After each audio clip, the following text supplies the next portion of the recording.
वसीयत। देर रात अचानक ग्लास गिरने की आवाज़ से माधुरी जी झटके से उठी। उन्होंने जब कमरे की लाइट ऑन की और घड़ी में देखा तो रात के 3:30 बज रहे थे। शिरीष जी अपनी छाती पे हाथ रखकर छटपटा रहे थे। उन्हें बहुत बेचैनी हो रही थी। उनका पूरा शरीर पसीने में थपथपाया हुआ था। माधुरी जी ने घबराते हुए उनसे पूछा, क्या हो रहा है आपको? आपके सीने में दर्द हो रहा है क्या? शिरीष जी ने हाँ में सर हिलाकर जवाब दिया। माधुरी जी ने तुरंत ही उनके घर के पास रहने वाले फैमिली डॉक्टर जाधव जी को, जो शिरीष जी के करीबी मित्र भी थे, उन्हें फ़ोन लगाया और जल्दी घर आने को कहा। वो तुरंत ही भागते हुए अपनी पत्नी सीमा के साथ शिरीष जी के घर पहुंचे। शिरीष जी की हालत देखकर वो समझ चुके थे।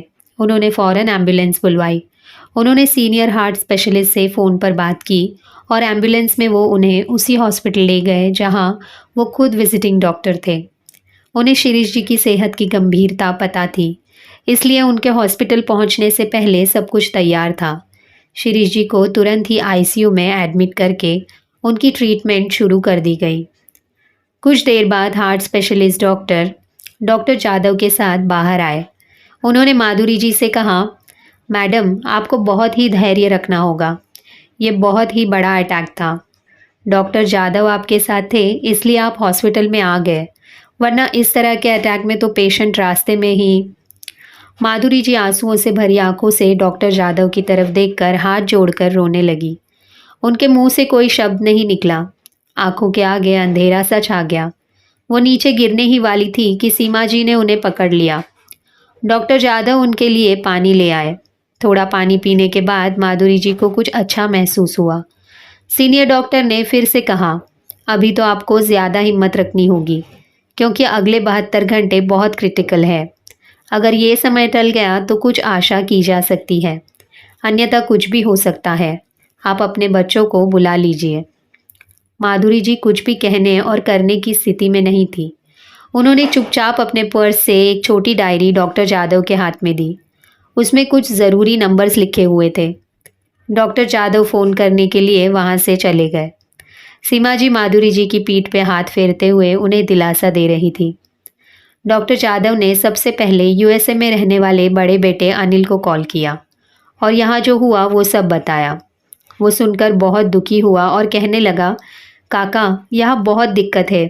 बेटी के एग्ज़ाम्स है और बेटे की तबीयत ठीक नहीं है, पर आप फिक्र ना करें, मैं जल्द ही कुछ इंतज़ाम करता हूँ और जल्द से जल्द वहाँ पहुँचता हूँ। फिर डॉक्टर जाधव ने दूसरे बेटे रोहित को कॉल किया तो उसकी पत्नी रिया ने फ़ोन पर कहा कि रोहित ऑफिस के काम से बाहर गए हैं, पर आप फिक्र ना करें, वो जैसे ही घर आएगा मैं उसे बताऊंगी और हम जल्द ही वहाँ आएंगे। उन्होंने तीसरा कॉल भारत में ही रहने वाली बेटी नैना को किया। उसकी सासू माँ ने असमय कॉल करने की वजह से गुस्से से बात की। नैना अभी बात नहीं कर सकती, वो सो रही है। तभी उन्होंने नैना के सास को शिरीष जी के खराब सेहत के बारे में बताया। मौके के गांभीर्य को समझते हुए नैना की सास की आवाज़ कुछ धीमी हुई। उन्होंने कहा कि उन्हें ये सुनकर बहुत दुख हुआ, पर आजकल नैना की तबीयत भी कुछ ठीक नहीं रहती, इसलिए उसे इस वक्त जगाकर ये सब बताना ठीक नहीं होगा। डॉक्टर जाधव ने डरते हुए चौंक कर पूछा, क्या हुआ है नैना को? तभी सासू माँ ने कहा, कुछ नहीं, घबराने की कोई बात नहीं है। नैना माँ बनने वाली है और राकेश कंपनी के काम से बाहर गया है। फिर भी मैं कल ही उसे वहाँ भेजने का इंतज़ाम करती हूँ। डॉक्टर जाधव जब कॉल करके लौट रहे थे तभी दूसरे डॉक्टर माधुरी जी को कह रहे थे कि मैडम, आपके पति की ट्रीटमेंट चल रही है, पर आप में से कोई भी उनके पास नहीं जा सकते, इसलिए आप सभी घर जाइए। अगर ज़रूरत हुई तो हम आपको कॉल करके बुला लेंगे। डॉक्टर जाधव ने भी माधुरी जी से वो ही कहा और कहा कि उन्होंने सभी बच्चों को इन्फॉर्म कर दिया है, वो लोग जल्द ही आएंगे। फिर एक बार सभी ने आईसीयू के कांच में से शिरीष जी को देखा और घर चले गए। घर पहुंचने के बाद माधुरी जी शांत बैठ गई, पर उनके मन में बहुत अशांति और बेचैनी थी। वो मन से हर समय यही प्रार्थना कर रही थी कि ये संकट के 72 घंटे जल्दी बीत जाए और जब बच्चे घर आए तो उन्हें उनके पिता अच्छी सेहत में मिल सके। शिरीष जी को अस्पताल गए पूरे 2 दिन बीत गए थे। कुछ ही समय में डॉक्टर का फ़ोन आया। उन्होंने कहा शिरीष जी के सेहत में सुधार हो रहा है और ऐसा ही रहा तो जल्द ही वो खतरे से बाहर होंगे और आशा है कि बिल्कुल ठीक हो जाएंगे। अब माधुरी जी को थोड़ी तसल्ली हुई। हर बीतते दिन के साथ उनकी सेहत में सुधार हो रहा था। 5वें दिन उन्हें आईसीयू में से स्पेशल केयर यूनिट में शिफ्ट किया गया। वहाँ आईसीयू की सभी सुविधाएं थी पर कोई बंधन नहीं था। अब शिरीष जी से एक एक कर सभी लोग मिल सकते थे। 7वें दिन सभी बच्चे एक एक कर पहुंचे। माधुरी जी शिरीष जी के पास ही बैठी हुई थी। सभी एक साथ शिरीष जी से मिलने अंदर गए और कहने लगे, बाबा जब जादव काका का फोन आया तो हम सब डर गए थे कि पता नहीं हम आपसे किस हाल में मिलेंगे, पर आपको ठीक देखकर हम सभी को बहुत खुशी हुई और तसल्ली भी। माँ बाप दोनों ने देखा कि उनके बच्चों की बातें उनकी आंखों का साथ नहीं दे रही। उन लोगों के मन की भावनाएं मानो उनके आंखों से बयां हो रही थी कि आप तो बिल्कुल ठीक है, काका ने तो बेवजह हमें डरा दिया और हम अपने सारे कामकाज छोड़कर यहाँ भागे चले आए।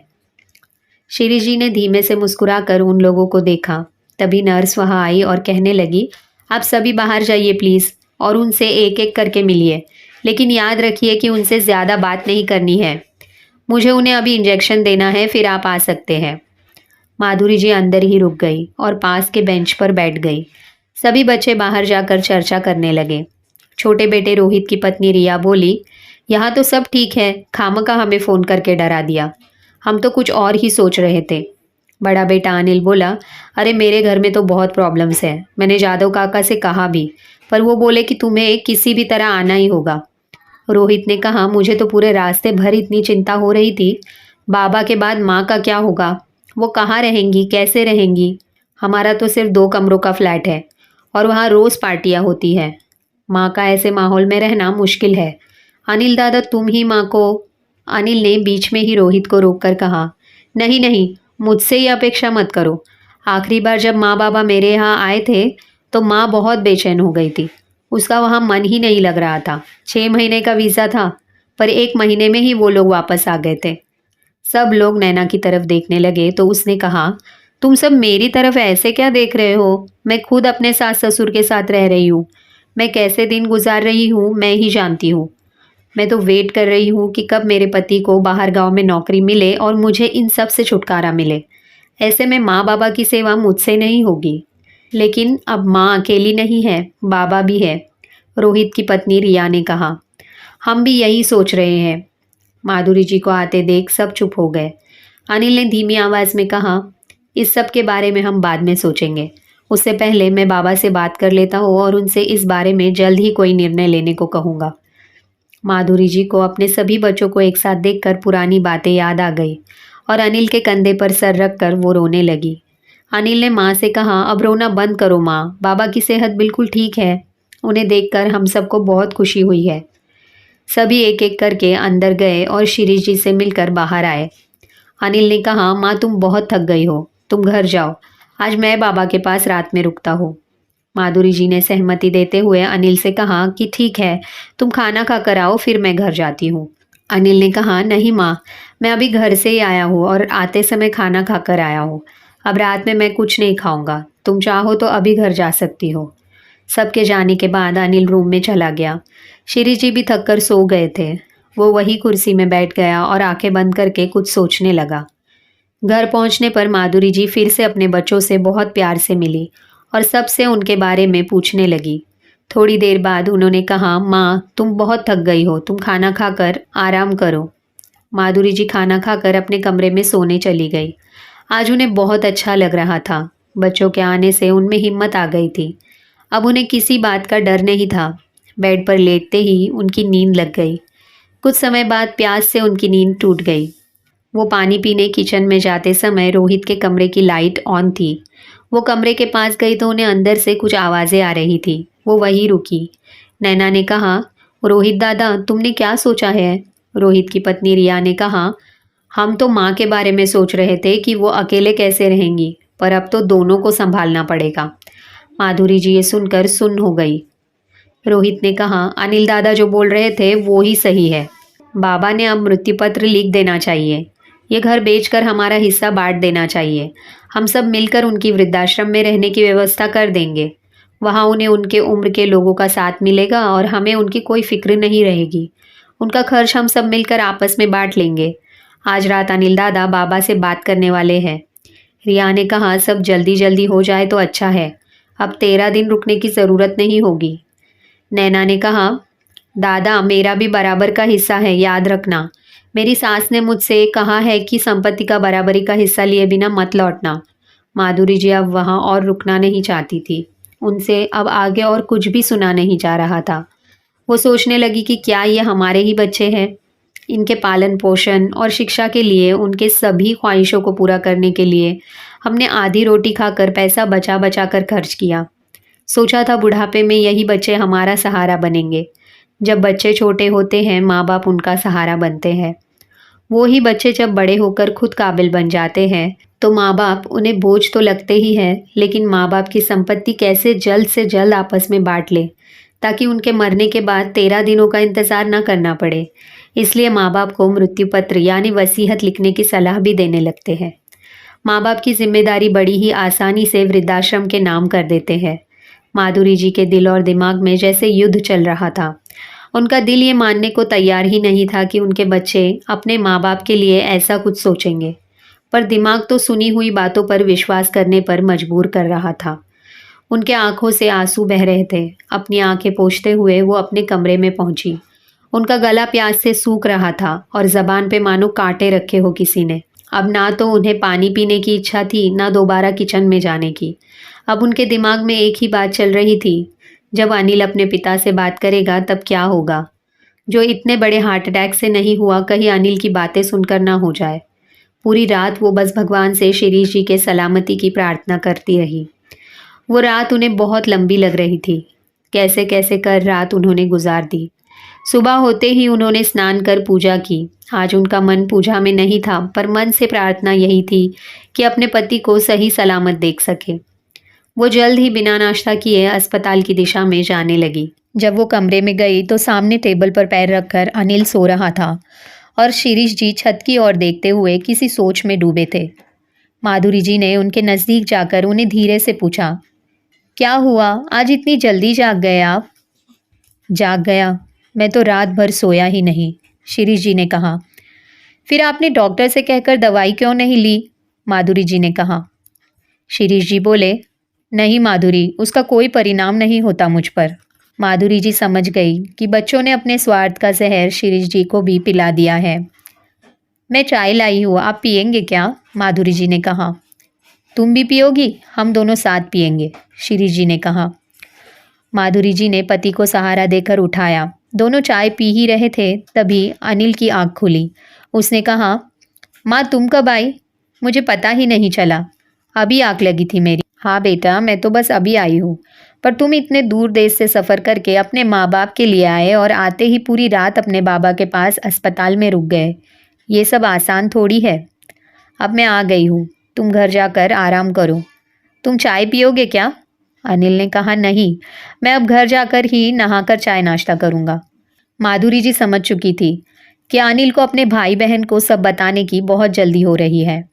जैसे ही अनिल जाने लगा, शिरीष जी ने कहा, बेटा बहुत बहुत धन्यवाद, तुमने मेरी आंखें खोल दी। तुमने मुझे अच्छा सुझाव दिया है मृत्यु पत्र लिखवाने का, वरना घर को बेचने का विचार मेरे मन में कभी आया ही नहीं होता। आज जादव काका को वकील साहब के साथ यहाँ भेज देना। तुम्हारी सलाह के मुताबिक मैं आज ही अपनी वसीयत बनवा लेता हूँ। हाँ बाबा कहकर वो तुरंत ही घर के लिए निकल गया। माधुरी जी और शिरीष जी दोनों एक दूसरे से बिना कुछ कहे हाथों में हाथ देकर बैठे रहे, मानो अपने स्पर्श से आंखों ही आंखों में एक दूसरे को सब कह रहे हो। दोपहर में जब डॉक्टर जादव वकील को लेकर आए तो उन्होंने शिरीष जी से कहा, क्या हुआ है तुम्हें? तुम्हें इस सब की इतनी जल्दी क्यों है? अब तुम पूरी तरह ठीक हो चुके हो, वसीयत लिखने की कोई ज़रूरत नहीं है। तुम्हारे बच्चे आए हैं और सेहत अच्छी हो जाएगी तुम्हारी। अगर चाहो तो घर जाकर लिखवा लेना वसीयत। शिरीष जी ने कहा, नहीं, मुझे जल्दी है, बहुत जल्दी। तुम नहीं समझोगे, तुम किस्मत वाले हो जो तुम्हें औलाद नहीं है। जादव जी कुछ कहने ही वाले थे, तभी उन्हें रोकते हुए माधुरी जी ने कहा, उन्हें मत रोकिए, वो जो करना चाहते हैं उन्हें करने दीजिए। डॉक्टर जादव चुप हो गए और वकील साहब ने शिरीष जी के कहने के मुताबिक वसीयत लिख दी। शाम में शिरीष जी ने खुद कॉल करके सभी बच्चों को साथ में अस्पताल आने को कहा। जब सभी अस्पताल पहुंचे तो शिरीष जी बेड पर बैठे हुए थे और माधुरी जी उनके पास ही खड़ी थी। डॉक्टर जादव और उनकी पत्नी सीमा, वकील साहब सभी वहां मौजूद थे। सभी को वहां देखकर बच्चों की खुशी उनके चेहरे पर साफ दिख रही थी। ये सब आसानी से और इतनी जल्दी हो जाएगा ये उन्होंने सोचा नहीं था। शिरीष जी ने बड़ी आवाज में कहा, मेरी सेहत के बारे में पता चलने पर तुम सब अपना कामकाज और घर बार छोड़कर फौरन मुझसे मिलने यहाँ आए, इसलिए मैं तुम्हारा आभारी हूँ। पर अब मैं ठीक हूँ और तुम सभी अपने घर जा सकते हो। लेकिन कल रात अनिल ने मुझे एक बहुत अच्छा सुझाव दिया है जो आज तक कभी मेरे मन में नहीं आया। मुझे ये भी पता चला है कि ये सिर्फ अनिल की नहीं बल्कि मेरे सभी बच्चों की इच्छा है। इसलिए मेरे सभी बच्चों की इच्छा और सलाह को ध्यान में रखते हुए मैंने अपना मृत्यु पत्र यानी वसीयत लिखने का निश्चय किया। मेरे प्रिय मित्र डॉक्टर जादव और उनके मित्र डॉक्टर कुलकर्णी ने इस वसीयत पर गवाह के तौर पर हस्ताक्षर किए हैं। शिरीष जी ने वकील साहब से कहा कि मेरी वसीयत मेरे बच्चों के सामने पढ़िए और उसकी एक एक कॉपी हर बच्चे को दीजिए। इतनी ज़्यादा बात करने की वजह से शिरीष जी की सांस फूलने लगी थी। डॉक्टर जादव ने उन्हें लिटाया और माधुरी जी उनके सर पे हाथ फेरने लगी। वकील साहब ने वसीयत पढ़ना शुरू की। सभी बच्चे ध्यान से सुनने लगे। मैं श्री राजाराम पाटिल का बेटा शिरीष राजाराम पाटिल अपने पूरे होशो हवास में बिना किसी दबाव और बंधन के ये वसीयत लिख रहा हूँ। मेरी सारी संपत्ति मैंने खुद कमाई है। इस पर सिर्फ मेरी पत्नी माधुरी पाटिल का ही हक है, जिसने जिंदगी के लंबे और मुश्किल सफ़र में सभी सुख दुख में मेरा ईमानदारी से साथ निभाया है। हर परेशानी में वो मेरी ढाल बनकर मेरे साथ खड़ी रही। इस जायदाद में और किसी का कोई भी हिस्सा नहीं है। मैंने अपने तीनों बच्चों को उनकी पढ़ाई, शादी, गहने और सेटल होने के लिए अनगिनत खर्च के रूप में उनका हिस्सा उन्हें दे दिया है। इसलिए मुझे नहीं लगता कि मैंने उनका कुछ लेन देन बाकी रखा है। जिस घर में मैं रहता हूँ वो घर मैंने और मेरी पत्नी ने बहुत मेहनत से बनाया है। जैसे पंछी एक एक तिनका जमा करके अपना घर बनाते हैं, बिल्कुल वैसे ही इस घर पर मेरा और मेरे बाद सिर्फ मेरी पत्नी का हक होगा। हम ये घर कभी नहीं बेचेंगे। हम इस घर को वृद्धाश्रम बनाएंगे जहाँ वो लोग रहेंगे जिनके बच्चों को उनकी ज़रूरत नहीं और वो अपने माँ बाप को अपने साथ नहीं रखना चाहते।